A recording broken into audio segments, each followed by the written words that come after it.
Moving westward of New England in the United States, the next important arts and crafts designer was born in Wisconsin, the child of German immigrants, thus part of the changing demographics that so disturbed waspish New Englanders. This is Gustav Stickley, and he eventually established a furniture business that flourished from the central region of New York State. More importantly, having earned money from that business, he became interested in the writings of John Ruskin and William Morris, traveling to England 1898 to see the work of British arts and crafts designers. And returning to America, Stickley collaborated with Irene Sargent, an art professor at Syracuse University in upstate New York, together helping to disseminate the ideals of the arts and crafts movement to an American audience through a magazine called The Craftsman, with the first issue published in October of 1901. Thus, in America, the arts and crafts movement is often simply called the Craftsman style in reference to Stickley and Sargent's highly influential periodical. For the sake of our course, we will look at three interior designs Gustav Stickley published for the pages of the Craftsman magazine. We'll call these Craftsman Interiors, dating circa 1905, in the arts and crafts style of American culture, located in the Craftsman magazine, because they're not for specific places, with Gustav Stickley as designer. And the first such image depicts a dining room for an American craftsman home, with furniture, of course, that American consumers could buy from Stickley's factory. Inasmuch as reducing the clutter of the Victorian middle-class home was a driving concern for the arts and crafts movement, especially after Japanese interiors influenced British design, Stickley clearly demonstrated his comprehension of that concern here. The ceiling is a simple plane of plaster, and the crown molding is a simple coved strip of woodwork.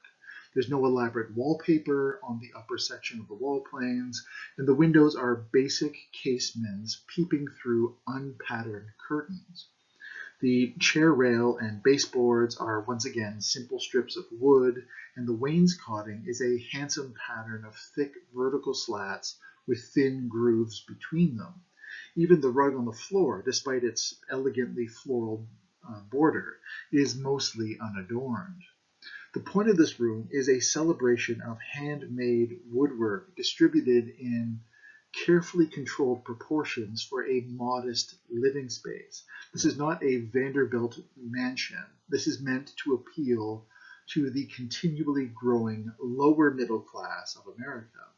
In other words, Stickley's business model, promoting the wares of his furniture factory across the pages of the Craftsman magazine, was not to rely on the extreme wealth of individual patrons, but rather to rely on the extreme collective wealth of thousands of budgeting patrons who received copies of the magazine. Needless to say, it was a very effective business strategy. Furthermore, in terms of the furniture, the sideboard spacing we see with Edward Godwin's Japanese-inspired design is, let's say, vaguely present here as well. Stickley has cleverly presented two objects that combine to equal a traditional sideboard. The wooden stand with cupboards was a broad surface for holding food dishes in service for the dinner, and the wooden shelving unit for dinnerware display above rests on the ledge of the chair rail, making the viewer feel as though the furnishing and the room are one united design. Further still, the chairs at the dining table are of a special interest because they speak to another American vernacular tradition. We recall from the Benjamin Warder House that Henry Hobson Richardson designed in Washington, D.C., that the Philadelphia Centennial Celebration in 1876 spurred an American interest in reviving their colonial past, including the colonial revival chairs that Francis H. Bacon designed for Benjamin Warder. Well, in New York State, Gustav Stickley encountered the remnants of a religious sect that stemmed back to colonial America called the Shakers.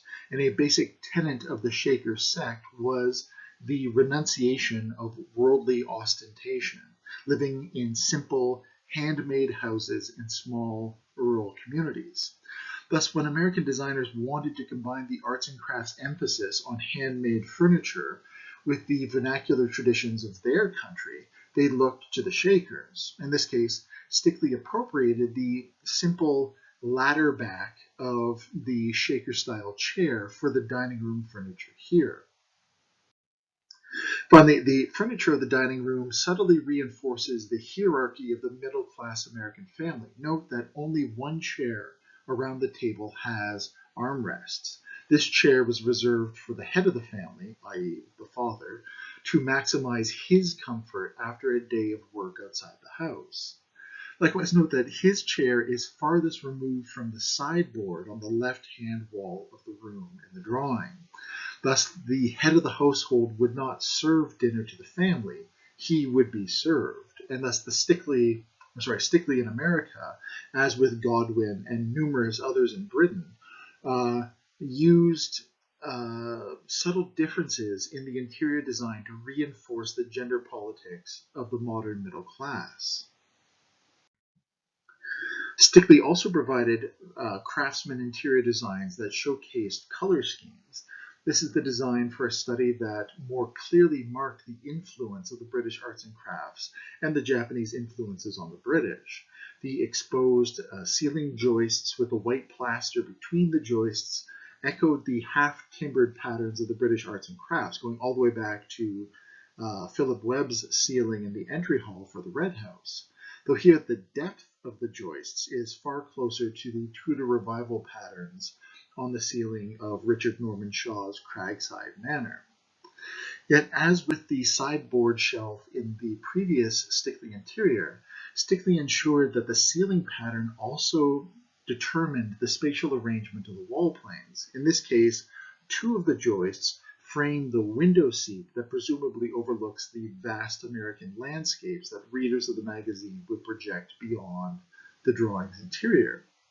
Thus, as with the previous Stickley interior, architectural and furnishing elements are closely linked to make them belong together.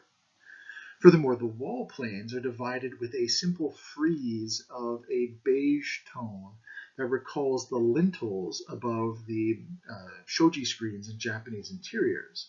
And below, the wall plane is subdivided into vertical panels of darkly stained oak, again, under the influence of British designers such as Mackintosh's response to Japanese wall panels, with a rhythmic alteration between vertical timbers and horizontal shelving, in this case, not unlike the shelving for plates and vases in the Peacock Room we saw earlier in this lecture.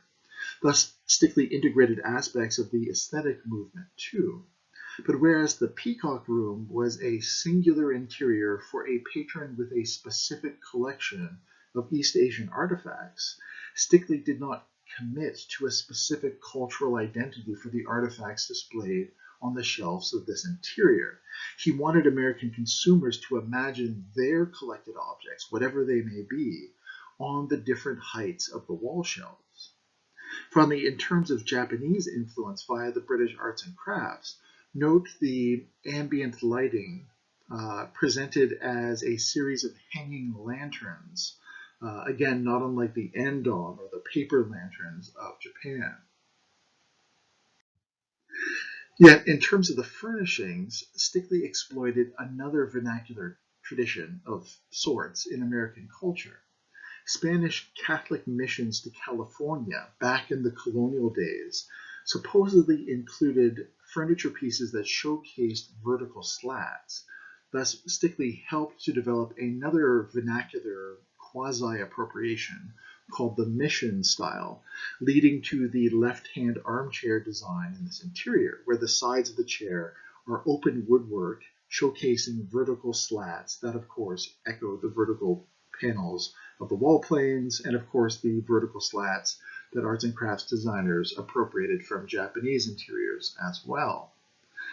Likewise, the desk displays vertical slats on the sides of the support structures, And as a final American touch to the interior, Stickley included a Lewis Comfort Tiffany lamp on the desktop, enjoying the soft green glow of Tiffany's chemically treated Favreau glass. And if you have doubts about Stickley's drive to appeal to the American middle-class consumer, I call your attention to this drawing from the Craftsman magazine. It is an identical structure to the previous Stickley interior, but the color scheme is fundamentally different. Here, the furniture advertises a golden oak tone that was perfected through the fuming of the wood rather than applying a dark stain. Thus, Stickley was reminding the American buying public that his interior designs were flexible enough to satisfy an entire range of tastes, all of which would emerge from readers of his highly popular magazine as a platform to sell his designs.